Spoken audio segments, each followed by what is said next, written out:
then they understand that how bureaucratic, how administrative, how inefficient the government system is.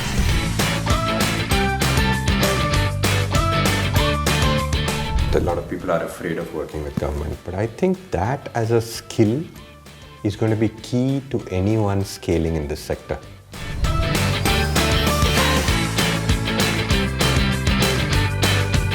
When we compromise that line of integrity with the state government, it all tends to collapse anyway.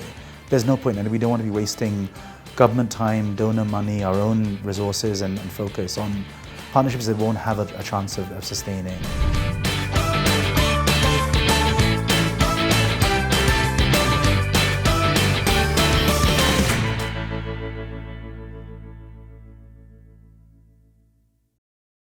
It's hard for people to understand how the system is built and how intertwined and sort of complicated the system is. And I give them examples of what it takes to get a broken window fixed in a government school.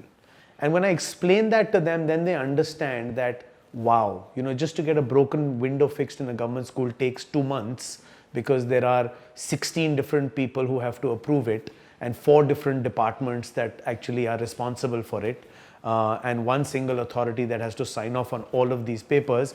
Then they understand that how bureaucratic, how administrative, how inefficient the government system is. A lot of people are afraid of working with government, but I think that as a skill is going to be key to anyone scaling in this sector, right? This is the equivalent of, when you're running a company saying, once I become IPO, then it's really painful because so many people are going to track me, I'll have quarterly reports, I'll have to do this, that. That's the reality now. You want to build a big company, you have to go IPO. So when I look at the funding patterns, I think all the CSR and all that is great, but ultimately if your solution is not inside government and you're not serving at a scale which is very, very large, you've not done your IPO. And so first I think is to accept that this is not an option. It's a question of, the option is when. The option is not whether. That's the starting point. So from our point of view, it was like, okay, let's start it straight away. If you have to do it at some point, might as well bear the pain now. 2 is that you're right, there are complexities in government. There's no doubt about the fact that working with them is tough. All the stereotypes you said about people changing, some people being corrupt, all those are true. But I think our secret sauce has always been that ultimately it's individuals, right?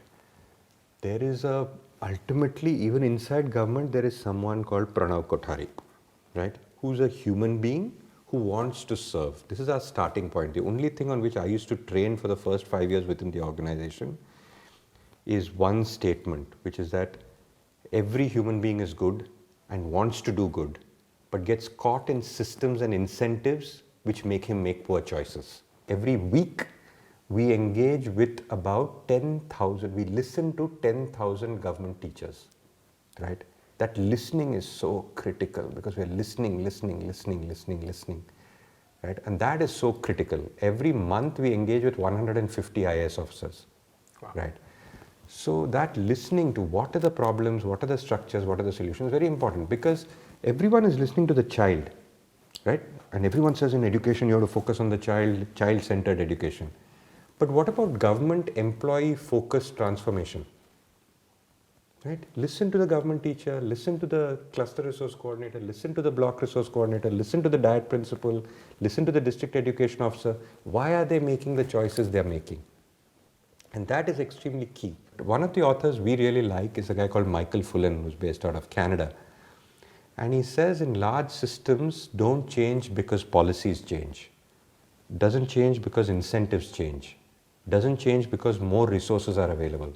Large systems change because individuals change their behavior. And groups of individuals then start changing behavior. And then the system itself has a different behavior, right? And that is the crux of our theory of change. Yes, one of the hardest things we learned, Pranav, was learning to say no. And we created a system diagnostic which allows us to look at are the key conditions for us to be successful in that state before we set up. So there are things like, is there a strong culture of leadership and belief and intrinsic motivation? Is there a strong middle tier of officials we can work through and train and support? Is there a commitment to evidence and data?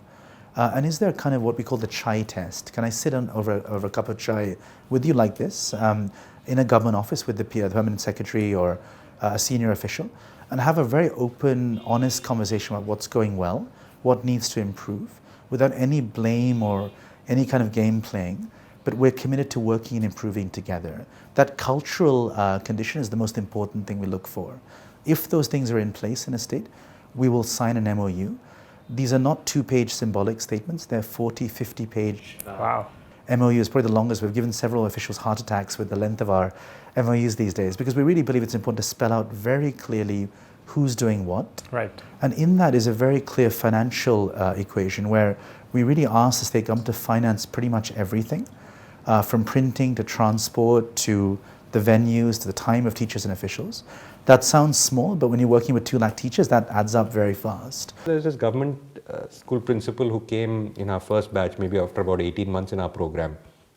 He came crying to our office once. And I said, Abhi, this is a grown man, 45, 50 years old. I don't think he's cried before, at least not for the last 30 years of his life. And he said, Pehli baar. So I said, sir, kya ho gaya? Kyun hum aise baat kar rahe hain? Gave him a glass of water and then he started talking. He said, 25 साल में मैं जब school जाता था तो सब बच्चे रुके हुए थे कि बेल कब बजेगी, हम बाहर कैसे जा सकते हैं. पहली बार जब बेल बजा, बच्चों ने मुझे बोला, सर आप मत जाइए ना, हमें थोड़ा और सिखाइए. Right? And that just changed his relationship with children because he said, now they want me. Right? And so when you treat him as an individual, he treats children as individuals and relationships are rebuilt. When we compromise that line of integrity with the state government, it all tends to collapse anyway. There's no point, and we don't want to be wasting government time, donor money, our own resources and focus on partnerships that won't have a chance of sustaining. So we've learned it's better to walk away. We've also sometimes in the middle of an engagement said we would also be happy to walk away as well if the state cannot continue to commit to what we need here. It's so important because we are promising something. The state has got to promise something back, and there's got to be this mutual response. That chai test I talked about has got to be a real one. Privatization, in my mind, will not solve any of the problems, because why I think private is not the answer to government is today the debate between private schools and government schools is a very interesting one. Government schools have set the bar of education so low that the private sector has come in and said, here's a wonderful opportunity for me to capitalize on this low bar, this low expectation, right? This is a market opportunity. A lot of people, and 500,000 such schools have mushroomed in the last 20 years, capitalizing on the failure of the government system. So in my definition, that's not the answer, because they're doing better than what exists in terms of competition. They're not doing good. I feel that needs to be done, and that will be best done by government.